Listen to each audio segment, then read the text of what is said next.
Hello. Can everyone hear me? Yeah. Good. Yeah, I got up at 4:30 and took a flight here. I don't fly well, so I took some stuff, and I'm fine though.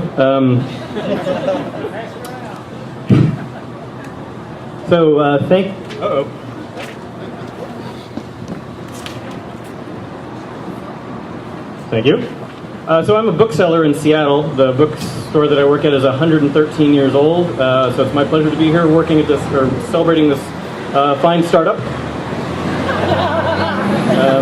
Anyway, Happy Rock is right over there. It's a book of short stories about Upper Michigan, where I grew up. I'm going to read one very short story from it. If you like it, it's exactly like how the rest of the book is. If you don't like it, the rest of the book's really good. The story is called Contents. It's a story that's in the form of a list of the contents of things. Contents. Contents of a bedroom nightstand. January 6th, 8 a.m., Gladstone, Michigan. Pill bottle, sertraline, 6 left. Pill bottle, alprazolam, empty. Pen, blue ink, 3/4 full. Pen, black ink, almost empty. Notebook, 9.5 by 6 inches, 80 sheets, 9 removed. College ruled, 3/4 full. Mostly drawings, non sequiturs, 3 dated entries. Box of condoms, 4 left, 5 empty wrappers stuck back in the box. Small flashlight, AA batteries, 2.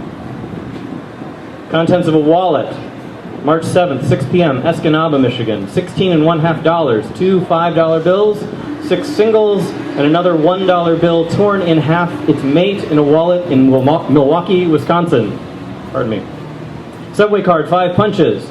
MasterCard credit debit card. Wallet-sized photo of a girl inscribed XOXO Marie.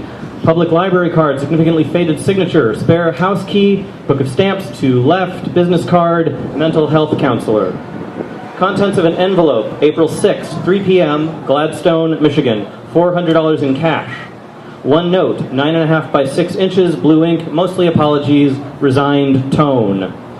Contents of a uterus, May 19, 5 p.m., Marquette, Michigan. Traces of old blood, amniotic fluid, and cervical mucus, strings of fetal tissue, and muscle from the uterine wall, bits of placenta. Contents of the interior pocket of a denim jacket, June 3rd, noon, Gladstone, Michigan. Pack of spearmint gum, 2 pieces left. Cigarette lighter, green plastic, half empty. 1 small plastic baggie, marijuana, $6 or so left, mostly shake, seeds, and dried crumbling bud, brass 1-hitter. Note from an ex-girlfriend, lined college-ruled notebook paper, blue ink, faded, insincere tone, mildly insulting assumptions, confusing meaning. Plastic sunglasses, green plaid pattern, cat's eye shape. Contents of the woods behind a house, June 3rd, 7 p.m., Gladstone, Michigan. Trees, mostly jack pines. 13 1/2 squirrels, 3 young counted as half. A fort made of flat, uneven plywood sheets, innumerable acorns, a couple thousand square feet of moss, 38 birds, others that have left by being scared off by a shotgun.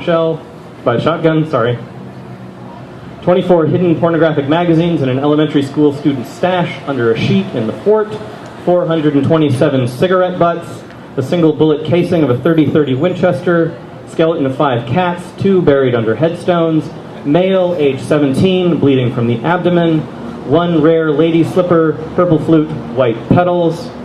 Contents of a shot glass, June 8, 1 a.m., Escanaba, Michigan. Half a fluid ounce of rye whiskey.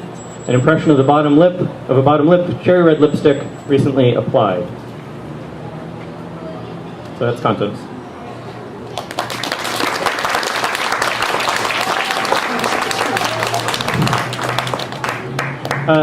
So as Janey said, I write for HTML Giant. Last year I did a series of obituaries. I thought I'd read a couple of obituaries to you.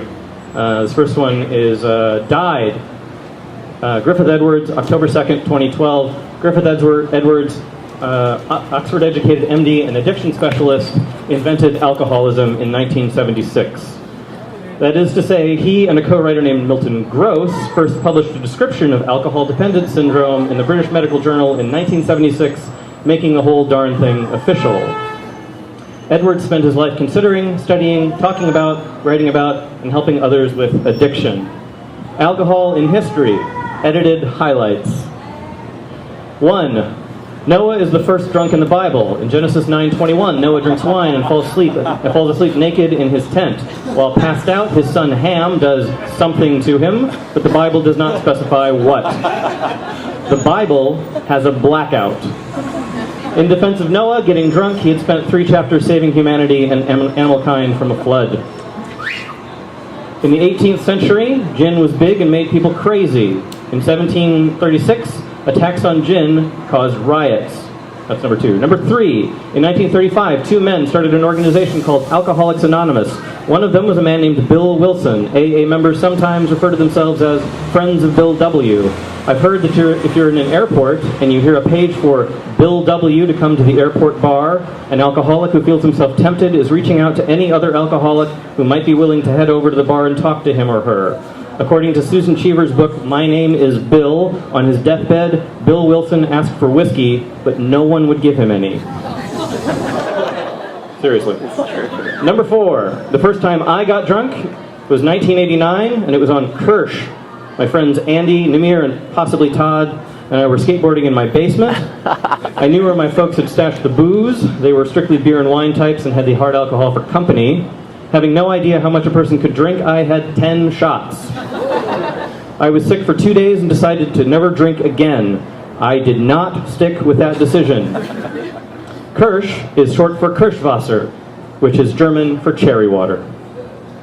I checked a copy of Griffith Edwards' book, Alcohol, the World's Favorite Drug, out of the library. Someone had underlined words and phrases throughout the copy, especially in the chapter about AA. The marks were more frequent as the chapter progressed. The lines also got more frantically scribbled. In the final section of the AA chapter, called AA and the Question of Does It Work?, the underliner becomes a full-blown book vandal, commenting in the margins and within the text of the body of every single sentence. Where Edward uses the phrase hard-nosed, the vandal writes red. When Edward says many researchers who accept controlled trials as the only standard of proof will therefore argue that there is no evidence that AA works, the vandal circles no evidence and comments, right, don't bother us. When Edward's not a skeptic or an AA loyalist, but simply an advocate for multiple ways to treat addiction, summarizes, while we wait for the exact science, it seems evident that the reasons why people sit around in church halls, hospitals, prisons, and all manner of other settings to attend AA meetings and talk its talk is because this fellowship meets their needs. The vandal has crossed out that first that, circled sit around, and written no, underlined church halls, and underlined meets their needs. And the vandal has followed up with yes, and yours also. Afraid of AA, question mark? Try it, you'll like it. The vandal is not talking to the author, of course. The vandal is talking to the person, curious, drinker, problem drinker, alcoholic, who has picked up the book. The vandal is talking to me, or you. And one last died. This is Edward Archibald, October 9, 2012.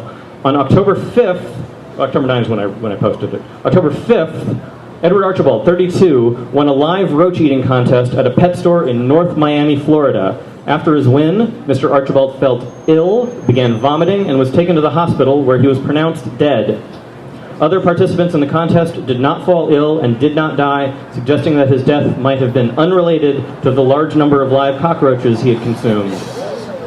Or at least that, for the larger percentage of us, the consumption of a large number of cockroaches is not necessarily dangerous. If one is so inclined, one can go to Gawker and watch Edward Archibald win his live cockroach eating contest. I have watched it twice. In it, Mr. Archibald does not at any point appear any more sick than you would expect one to appear while consuming a large number of cockroaches.